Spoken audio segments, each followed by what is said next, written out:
Hi ನಮಸ್ಕಾರ ಸ್ನೇಹಿತರೆ, ಎಲ್ಲ ಹೇಗಿದ್ದೀರಿ? ಎಲ್ಲರೂ ಆರಾಮಾಗಿದ್ದೀರಿ ಅಂದ್ಕೊಳ್ತೀನಿ. ಮಳೆ ಎಲ್ಲ ಕಮ್ಮಿ ಆಗಿದೆ, ಸ್ವಲ್ಪ ಬಿಸಿಲೆಲ್ಲ ಚೆನ್ನಾಗಿದೆ. ಹಾಗೆಯೇ ನಾಡಿದ್ದು ಭಾನುವಾರಕ್ಕೆ ನಮ್ಮ ಸಿದ್ಧತೆಗಳು ನಡೀತಾ ಇದೆ. ಎಲ್ಲ ಸ್ವಲ್ಪ ಮನೆಯೆಲ್ಲ ಕ್ಲೀನಿಂಗ್ ಇತ್ತು, ಬೆಳಗ್ಗೆ ಎದ್ದು ಸ್ವಲ್ಪ ಕ್ಲೀನಿಂಗ್ ಎಲ್ಲ ಮಾಡಿದ್ವಿ. ಇನ್ನು ಭಾನುವಾರಕ್ಕೆ 16 ದಿನ ಆಗುತ್ತೆ ಸೌಮ್ಯನಿಗೆ ಹೆರಿಗೆಯಾಗಿ. ಹಾಗಾಗಿ 15 ದಿನಕ್ಕೆ ನಮಗೆ ಸೂತಕ ಏನು ಅಮ್ಮೆ ಅಂತೀವಿ ಅದು ಕಳೆಯುತ್ತೆ. 16ನೇ ದಿನಕ್ಕೆ ಎಲ್ಲ ಬಟ್ಟೆನೆಲ್ಲ ವಾಶ್ ಮಾಡಿ ಮನೆಯೆಲ್ಲ ಕ್ಲೀನ್ ಮಾಡಿ ಶುದ್ಧ ಆಗಬೇಕು. ಶುದ್ಧ ಆದ ನಂತರ ಮಗುವಿನ ತೊಟ್ಲಿ ಹಾಕುವಂಥದ್ದು ಶಾಸ್ತ್ರ ನಡೆಯುತ್ತೆ. ಈಗೊಂದು 2 ದಿನ ತುಂಬ ನಂಗೆ ಕೆಲಸ ಇದೆ. ನಮಗೆ ಇವತ್ತೆದ್ದು ಸ್ವಲ್ಪ ಮನೆಯೆಲ್ಲ ಕ್ಲೀನ್ ಮಾಡಿದ್ವಿ. ಮನೆ ಒಳಗಡೆಲ್ಲ, ಮನೆ ಚಿಕ್ಕದಲ್ವಾ, ಹಾಗಾಗಿ ಸ್ವಲ್ಪ ಒಳಗಡೆ ಎಲ್ಲ ಐಟಮ್ಗಳಿರ್ತವೆ, ಅದನ್ನೆಲ್ಲ ಕ್ಲೀನ್ ಮಾಡಿ ಎಲ್ಲ ಆಯಿತು. ಇನ್ನೂ ಇದೆ, ಇನ್ನೂ ಇಲ್ಲ ಅಂತಿಲ್ಲ. ಇಲ್ಲೊಂದು ಗ್ಯಾಸ್ ಅಂಡ ಇದೆ, ಅಂದರೆ ನಾವು ಮೈನ್ ಡೋರ್ನ ಹತ್ರನೇ ಇಟ್ಟಿದ್ದು. ಇದೊಂದು ಗ್ಯಾಸ್ ಅಂಡದ ಹೊರಗೆ ಹಾಕಬೇಕು. ಹಾಗೆ ಒಂದು ಸೈಕಲ್ ಇತ್ತು, ಅಂಥದ್ದು ಮೇಲೆ ಹಾಕಿದೆ. ಮತ್ತು ನನ್ನ ಸ್ವಲ್ಪ ಸೋಪ್ ಇದೆಲ್ಲ ಕೆಲವು ಐಟಮ್ ಇತ್ತು, ಅದನ್ನೆಲ್ಲ ತೆಗೆದು ಎಲ್ಲ ಸೈಡ್ ಹಾಕಿದ್ದೀನಿ. ಈ ಸದ್ಯಕ್ಕೆ ಭಾನುವಾರ ಒಂದು ಫಂಕ್ಷನ್ ಆಗೋ ತನಕ ಟೆನ್ಷನ್ ಆಗೋಗಿದೆ. ಹಾಗೆಯೇ ಇನ್ನೊಂದು ನಾನು ಹೆಸರು ಸಜೆಷನ್ ಕೇಳಿದ್ದೆ. ಒಂದು 4 ಜನ ನನಗೆ ಸಜೆಷನ್ ಮಾಡಿದ್ದಾರೆ. ನಾಗೇಶ್ ಪಿ ಕಲ್ಕಟ್ಟೆ, ಇವರು ಸಾನ್ನಿಧ್ಯ ಅನ್ನೋ ಹೆಸರನ್ನ ಒಂದು ಸಜೆಷನ್ ಮಾಡಿದ್ದಾರೆ. ತುಂಬ ಒಳ್ಳೆ ಹೆಸರು ಅಂತ ಹೇಳಿದೆ. ಓಕೆ, ನೆಕ್ಸ್ಟು ಇನ್ನು ಮಿತಾಲಿ MS ಅನ್ನೋರು ಸಾನ್ವಿ, ಸಮನ್ವಿ, ಸ್ನೇಹ ಅಂಥೇಳಿ. ಮತ್ತು ಚೇತನ ಆಚಾರ್ಯನವರು ಶೃಂಗ ಅಥವಾ ಶ್ರೇಷ್ಠ ಅಂಥೇಳಿ ಹೆಸರನ್ನ ಮಾಡಿದ್ದಾರೆ. ಆ್ಯಕ್ಚುಲಿ ನಾನು ಇದರಲ್ಲಿ ಶ್ರೇಷ್ಠವನ್ನು ಆಯ್ಕೆ ಮಾಡ್ಕೊಂಡಿದ್ದೀವಿ, ಹಾಗೆಯೇ ಸಮನ್ವಿಯನ್ನು ಆಯ್ಕೆ ಮಾಡ್ಕೊಂಡಿದ್ದೀವಿ, ಸಾನ್ನಿಧ್ಯವನ್ನು ಆಯ್ಕೆ ಮಾಡ್ಕೊಂಡಿದ್ದೀವಿ. ಇನ್ನೊಂದು ನಾವೇ ಒಂದು ಹೆಸರನ್ನು ತೊಗೊಂಡಿದ್ದೀವಿ, ಶಾರ್ವಿ ಅನ್ನೋದು. ಈ 4 ಹೆಸರು ನಾವು ಈಗ ನಮ್ಮ ಲೀಸ್ಟಲ್ಲಿದೆ. ಬಟ್ ಈ 4ರಲ್ಲಿ ಆಯ್ಕೆ ನಾವು ನಿಮಗೆ ಬಿಡ್ತೀವಿ, ಒಂದು ಸ್ಪೆಷಲ್ ಆಗಿರಲಿ ಅಂತೇಳಿ. ಹಾಗೆ ನಿಮ್ಮ ಪ್ರೀತಿಗೆ ನಮ್ಮ ಒಂದು ಸಣ್ಣದಾದಂಥ ಒಂದು ಏನು ಹೇಳಿದ್ರೆ ಮರ್ಯಾದೆ ಅಂತ ಹೇಳ್ಬೋದು. ಹಾಗಾಗಿ ನಾವು ಈ 4 ಹೆಸರನ್ನು ನಾನು ಸಾನ್ನಿಧ್ಯ, ಶ್ರೇಷ್ಠ, ಸಮನ್ವಿ, ಶಾರ್ವಿ, ಈ 4 ಹೆಸರನ್ನು ಚಾಯ್ಸ್ ಆಗಿ 4 ಇಟ್ಟಿದ್ದೀನಿ. ಇದರಲ್ಲಿ ನೀವು ಒಂದು ಹೆಸರನ್ನ ಸೆಲೆಕ್ಟ್ ಮಾಡಿ. ಹೆಚ್ಚಾಗಿ ಯಾರು ಯಾವ ಹೆಸರನ್ನ ರೆಕಮೆಂಡ್ ಮಾಡ್ತಾರೋ ಆ ಹೆಸರನ್ನ ಇಡುವ ಅಂತೇಳಿ ಡಿಸೈಡ್ ಮಾಡಿದ್ದೀವಿ. ಹಾಗೆ ನಾನು ನನ್ನ ಕಮ್ಯುನಿಟಿ ಪೋಸ್ಟಲ್ಲಿ ಸಹ ನಾನೊಂದು ಈ 4 ಹೆಸರನ್ನ ಆಪ್ಷನ್ ಕೊಟ್ಟಿರ್ತೀನಿ. ನೀವು ಅಲ್ಲಿ ವೋಟ್ ಮಾಡಿ. ಅತಿ ಹೆಚ್ಚು ಯಾವ ಹೆಸರಿಗೆ ವೋಟ್ ಬರುತ್ತೋ ಆ ಹೆಸರನ್ನೇ ಖಂಡಿತವಾಗಲಿ ಇಡ್ತೀವಿ.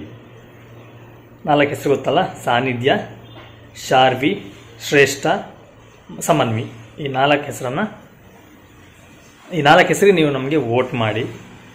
ವೋಟ್ ಮಾಡಿದಾಗ ಅದೇ ಹೆಸರನ್ನು ಭಾನುವಾರ ದಿನ ಇಡ್ತೀವಿ. ಹಾಗೆಯೇ ಭಾನುವಾರ ನನಗೆ ಮೋಸ್ಟ್ಲಿ ಆಗಲಿಕ್ಕಿಲ್ಲ, ನಾನು ಸೋಮವಾರ ದಿನ ಯಾವ ಹೆಸರು ಫೈನಲ್ ಆಗಿದೆ ಅನ್ನೋದನ್ನ ನಿಮ್ಮನ್ನು ತಿಳಿಸ್ತೀನಿ. ಓಕೆನಾ? ಸ್ವಲ್ಪ ವರ್ಕ್ ಬ್ಯುಸಿ ಇದೆ, ಆದರೆ ವರ್ಕ್ ಬೇರೆ ಎಲ್ಲ ಸ್ವಲ್ಪ ಪ್ರಿಪರೇಷನ್ ಎಲ್ಲ ಆಗಬೇಕು. ಊಟದೆಲ್ಲ ಆರ್ಡ್ರ್ ಕೊಟ್ಟಿದ್ದೀವಿ ಆಲ್ರೆಡಿ.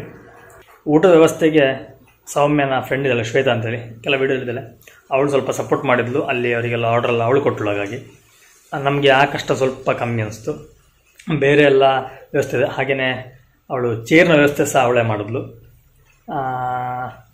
ಹಾಗಾಗಿ ಸ್ವಲ್ಪ ಕಮ್ಮಿ ಆಯಿತು ಟೆನ್ಷನ್ ನನಗೆ. ಮತ್ತು ಇನ್ನೊಂದು ಸ್ವಲ್ಪ ಸಾಮಾನೆಲ್ಲ ಬೇಕಾಗಿತ್ತಲ್ಲ, ನಿನ್ನೆ ಹೋಗಿ ತಗೊಂಬಂದಿದ್ದು.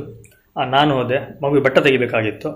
ಹಾಗಾಗಿ ನಾನು ಮತ್ತು ಶ್ವೇತ ಸಹ ಬಂದಿದ್ಲು. ನಾವು ಇಬ್ಬರು ಹೋಗಿ ಸ್ವಲ್ಪ ಬಟ್ಟೆ ತಗೊಬಂದ್ವಿ. ಹಾಗೆ ಸಣ್ಣದಾಗಿ ಒಂದು ತೊಟ್ಲು ಹಾಕೋಬಂದು ಚಿನ್ನ ಹಾಕ್ಬೇಕಲ್ವ, ಹಾಗೆ ಇದೆಲ್ಲ ತಗೊಂಡೆಲ್ಲ ಬಂದ್ವಿ. ನಾನು ನಿಮ್ಗೆ ನಾಡ್ದೆಲ್ಲ ಕ್ಲೀನಾಗಿ ತೋರಿಸ್ತೀನಿ ಏನಾದ್ರು ತಗೊಂಬಂದ್ವಿ, ಏನಾದ್ರು ಪರ್ಚೇಸ್ ಆಯಿತು ಅನ್ನೋದನ್ನ. ಇನ್ನು ಸೌಮ್ಯನಿಗೆ ನಿದ್ರೆ, ಬೆಳಗ್ಗೆ ಎದ್ದು ಸ್ನಾನ ಎಲ್ಲ ಮಾಡಿ ಇಬ್ಬರು ಮಲ್ಕೊಂಡಿದ್ದಾರೆ. ಇನ್ನು ಹೆಚ್ಚು ಕಮ್ಮಿ 12:30 1 ಗಂಟೆಗೆ ಎದ್ದೇಳ್ತಾರೆ ಈಗ. ಓಕೆನಾ? ನಾನು ಮತ್ತೆ ಹೋಗಿ ಸ್ವಲ್ಪ ಬಟ್ಟೆ ಎಲ್ಲ ಇತ್ತು, ಅದನ್ನೆಲ್ಲ ಸ್ವಲ್ಪ ಕ್ಲೀನ್ ಮಾಡಿ ಬಂದೆ. ಬೇರೆ ಎಲ್ಲ ಮಗುವಿನ ಬಟ್ಟೆ ಸ್ವಲ್ಪ ನಾನು ಕ್ಲೀನ್ ಮಾಡಿದೆ ಅಷ್ಟೇ. ಮತ್ತು ಉಳಿದಿದ್ದ ಅತ್ತೆ ಒಗಿತಿದ್ದಾರೆ. ಹಾಗೆಯೇ ಇನ್ನು ಬೆಡ್ಶೀಟ್ ಇದೆ, ನಾವು ಹಾಕುವಂಥ ಬೆಡ್ಶೀಟ್ ಎಲ್ಲ ಒಗಿಬೇಕಲ್ವ. ಹಾಗೆ ನಿನ್ನೆ ಒಂದು ಒಗ್ದಾಕಿದೆ, ಇವತ್ತೊಂದು ಒಗ್ದಾಕಿದೆ. ಇನ್ನೊಂದು ಸ್ವಲ್ಪ ಇದೆ ಒಗಿಲಿಕ್ಕೆ, 1-2 ಬೆಡ್ಶೀಟ್. ಅದನ್ನು ನಾಳೆ ಒಗೆದು ಅದನ್ನೆಲ್ಲ ಫಿನಿಷ್ ಮಾಡಬೇಕು. ಭಾನುವಾರ ಬೆಳಗ್ಗೆ ತುಂಬ ಕೆಲಸ ಉಂಟು. ಭಾನುವಾರ ಬೆಳಗ್ಗೆ ಎಲ್ಲ ಬಟ್ಟೆಯನ್ನು ಒಗೆದಿರೋ ಬಟ್ಟೆ ಎಲ್ಲ ಚಂಡಿ ಮಾಡಿ ಹಾಕಬೇಕು, ಒದ್ದೆ ಮಾಡಿ ಹಾಕಬೇಕು.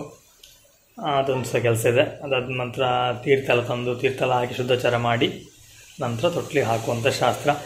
ನಮಗೆ ಟೈಮ್ ಸಿಕ್ಕಿದ್ದು ಮಧ್ಯಾಹ್ನ 11:30 12:30 ತನಕ ಹೇಳಿದ್ದಾರೆ. ನಾವು ಹಾಗಾಗಿ 11:30 ಹಾಕುವಂಥೇಳಿ ಡಿಸೈಡ್ ಮಾಡಿದ್ದೀವಿ. 11:30 ತೊಟ್ಲಿ ಹಾಕುವಂಥದ್ದು. ಬೇಜಾರು ಮಾಡಬೇಡಿ, ಯಾರನ್ನು ಕರೆಯುವಂಥ ಸ್ಥಿತಿಯಲ್ಲಿ ಈಗ ನಾವಿಲ್ಲ, ಹಾಗಾಗಿ ಸದ್ಯಕ್ಕೆ ಯಾರನ್ನು ಕರೆಯೋದಿಲ್ಲ, ಬೇಜಾರು ಮಾಡ್ಕೋಬೇಡಿ. ನೆಕ್ಸ್ಟು ಒಂದು ಮನೆ ಮಾಡುವಂಥ ಒಂದು ಕನಸಿದೆ. ಆ ಕನಸು ಆದಷ್ಟು ಬೇಗ ನನಸಾದರೆ ಖಂಡಿತವಾಗಲೂ ಪ್ರತಿಯೊಬ್ಬರನ್ನು ಕರಿತೀವಿ, ಎಲ್ಲರೂ ಬರಬೇಕು ಆವಾಗ. ಬಟ್ ಇವಾಗ ಕರೆಯುವಂಥ ಸ್ಥಿತಿಯಲ್ಲಿ ನಾವಿಲ್ಲ, ಹಾಗಾಗಿ ಏನು ಹೇಳಬೇಕು ಗೊತ್ತಾಗ್ತಿಲ್ಲ ನನಗೆ. ಓಕೆ, ಯಾರಿಗಾದ್ರು ಬೇಜಾರಾಗಿದೆ ಸಾರಿ. ನಾನು ಆ್ಯಕ್ಚುಲಿ ಸುಮಾರು ಹೊತ್ತು ಕಾದೆ, ಸೌಮ್ಯ ಎದ್ದೇಳ್ತಾಳೆ, ಎದ್ದರೆ ಇಬ್ಬರು ಜೊತೆಲೇ ಮಾತಾಡುವ ಅಂಥೇಳಿ. ಬಟ್ ಅವಳು ಎದ್ದೇಳ್ತಿಲ್ಲ, ಯಾಕಂದರೆ ರಾತ್ರಿ ಅವಳು ನಿದ್ದೆ ಇಲ್ಲ ಸರಿಯಾಗಿ, ನಾನು ಮೊನ್ನೆ ಹೇಳ್ತೇನೆ. ಹಾಗಾಗಿ ಅವಳು ಮಲ್ಕೊಂಡಿದ್ದಾಳೆ, ಅವಳಿಗೆ ಡಿಸ್ಟರ್ಬ್ ಮಾಡೋದು ಬೇಡ ಅಂಥೇಳಿ ನಾನು ಒಬ್ಬನೇ ವೀಡಿಯೋನ ಮಾಡ್ತಾಯಿದ್ದೀನಿ. ಫಂಕ್ಷನ್ ಒಂದು ಕಳೆಯೋ ತನಕ ಸ್ವಲ್ಪ ಟೆನ್ಷನ್ ಜಾಸ್ತಿ ಇದೆ, ಎಲ್ಲ ರೀತಿಯಲ್ಲೂ ಟೆನ್ಷನ್ ಇರುತ್ತೆ. ಫೈನಾನ್ಷಿಯಲಿ ಆಗಲಿ ಅಥವಾ ಬಂದವ್ರನ್ನ ಸಂಬಳಿಸೋದಾಗಲಿ ಪ್ರತಿಯೊಂದರಲ್ಲಿ ಟೆನ್ಷನ್ ಇರುತ್ತೆ. ನೋಡಬೇಕು. ಭಾನುವಾರ ದಿನ ಅಲ್ಲಿ ಹೇಳಿದ್ನಲ್ಲ, ನನಗೆ ಒಂದಿಬ್ಬರು ಫ್ರೆಂಡ್ಸ್ ಎಲ್ಲ ಬರ್ತೀನಿ ಅಂತ ಹೇಳಿದ್ರು. ಬಟ್ ಅವರಿಗೆ ಬೇರೆ ಫಂಕ್ಷನ್ ಇರೋದ್ರಿಂದ ಅವರು ಬರೋದು ಮೇ ಬಿ ಮಂಡೇ ಬರ್ಬೋದು, ಸಂಡೇ ಬರಲಿಕ್ಕೆ ಆಗಲಿಕ್ಕಿಲ್ಲ ಅವರಿಗೆ. ಪರವಾಗಿಲ್ಲ, ಯಾಕಂದರೆ ಅವರಿಗೆ ಇದಕ್ಕಿಂತ ಇಂಪಾರ್ಟೆಂಟ್ ಆಗಿರುವಂಥದ್ದು ಕೆಲವೆಲ್ಲ ಇರುತ್ತೆ, ಅದಕ್ಕೆ ಹೋಗಲೇಬೇಕಾಗತ್ತೆ. ನಾವು ಅದಕ್ಕೆ ಫ್ರೆಂಡ್ಸ್ ಆಯಿತು ಅಥವಾ ರಿಲೇಷನ್ ಒಳಗಡೆ ಏನಾದರೂ ಫಂಕ್ಷನ್ ಇತ್ತು, ಅದಕ್ಕೆ ಹೋಗಲೇಬೇಕಾಗತ್ತಲ್ಲ. ಒಬ್ಬರಿಗೆ ಒಂದು ಮದುವೆ ಏನಾದರೂ ಇದೆ ಅಂತೆ, ಮತ್ತು ಇನ್ನೊಬ್ಬರಿಗೆ ಪೂಜೆ ಇದೆ, ಹಾಗಾಗಿ ಅವ್ರ ಮನೆಗೆ ಹೋಗ್ತಿದ್ದಾರೆ. ಸ್ನೇಹಿತರೆ, ನಾನು ಹೆಸರು ಸಜೆಷನ್ ಕೇಳಿದ್ದೆ, ಅದಕ್ಕೆ 3 ಜನ ಕಮೆಂಟ್ ಹಾಕಿದ್ದೀರಿ. ಕಮೆಂಟ್ ಹಾಕಿದವರಿಗೆ ತುಂಬಾ ಧನ್ಯವಾದಗಳು. ನಾನು ಹಾಗೇನೆ ಈಗ ಕಮ್ಯುನಿಟಿ ಪೋಸ್ಟಲ್ಲಿ ವೋಟಿಂಗ್ ಇಡ್ತೀನಿ 4 ಹೆಸರನ್ನ. ದಯವಿಟ್ಟು ಪ್ರತಿಯೊಬ್ಬರು ಇಲ್ಲಿ ನೀವು ಸೆಲೆಕ್ಷನ್ ಮಾಡಲೇಬೇಕು. ಪ್ರತಿಯೊಂದು ವೋಟ್ ತುಂಬ ವ್ಯಾಲ್ಯೂಬಲ್ ಆಗಿರುತ್ತೆ. ಹಾಗಾಗಿ ದಯವಿಟ್ಟು ನೀವು ವೋಟಿಂಗ್ ಮಾಡಿ. ಯಾವುದಕ್ಕೆ ಹೆಚ್ಚು ವೋಟ್ ಬರುತ್ತೋ ಆ ಹೆಸರನ್ನ ನಾವು ಇಡೋದಂತ ಡಿಸೈಡ್ ಮಾಡಿದ್ವಿ. ಈ ಸಲ ನಾವು ಇಡ್ತಲ್ಲ ಹೆಸರು, ನೀವು ಇಡ್ತಾ ಇದ್ದೀರಾ, ಹಾಗಾಗಿ ನಿಮಗೆ ಬಿಟ್ಟಿದ್ದೀವಿ. ನೀವು ಯಾವ ಹೆಸರನ್ನ ಸೆಲೆಕ್ಷನ್ ಮಾಡ್ತೀರೋ ಆ ಹೆಸರನ್ನ ಇಡೋದು. ಇವತ್ತಿನ ವಿಷಯ ಇಷ್ಟ ಆಗಿತ್ತು. ನಾನು ನಿಮಗೆ ಮುಂದಿನ ವಿಡಿಯೋದಲ್ಲಿ ಸಿಗ್ತೀನಿ. ಅದೇ ತನಕ ಪ್ರತಿಯೊಬ್ಬರು ಆರೋಗ್ಯನ ಚೆನ್ನಾಗಿ ನೋಡ್ಕೊಳ್ಳಿ, ಹಾಗೆಯೇ ಖುಷಿಯಾಗಿರಿ. ಥ್ಯಾಂಕ್ ಯು, ಬಾಯ್, ನಮಸ್ಕಾರ.